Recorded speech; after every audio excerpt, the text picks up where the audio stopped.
Christmas tree paron ilaw at sabit na mga isla. May damit sapatos, may garang lahat. Isayas 64, 6-9.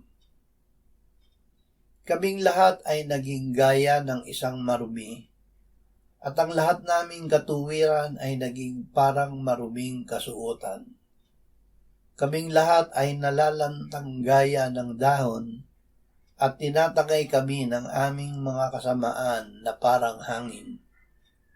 At walang tumatawag sa iyong pangalan, na gumigising upang sa iyo ay manangan, sapagkat ikinubli mo ang iyong mukha sa amin, at ibinigay mo kami sa kamay ng aming mga kasamaan. Ngunit ngayon, O Panginoon, Ikaw ay aming Ama, kami ang luwad at Ikaw ang aming magpapalayok, at kaming lahat ay gawa ng iyong kamay.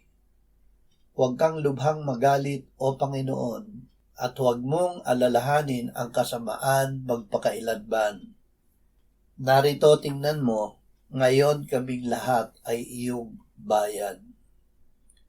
Isuko ang sarili sa Diyos.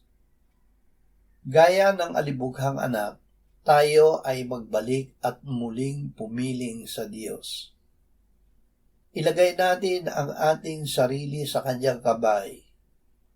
Sinabi ng Panginoong Hesus, kung ang sino ba na ibig sumunod sa akin, tanggihan niya ang kanyang sarili at pasanin ang kanyang krus at sumunod sa akin. Sapagkat ang sino mang nagnanais magligtas ng kanyang buhay ay mawawala nito.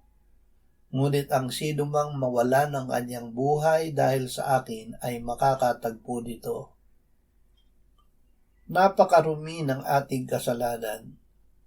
Ngunit kung tayo'y lumalakad sa liwanag ng Diyos, ang dugo ni Jesus na kanyang anak ang lumilinis sa atin sa lahat ng kasalanan. Natapos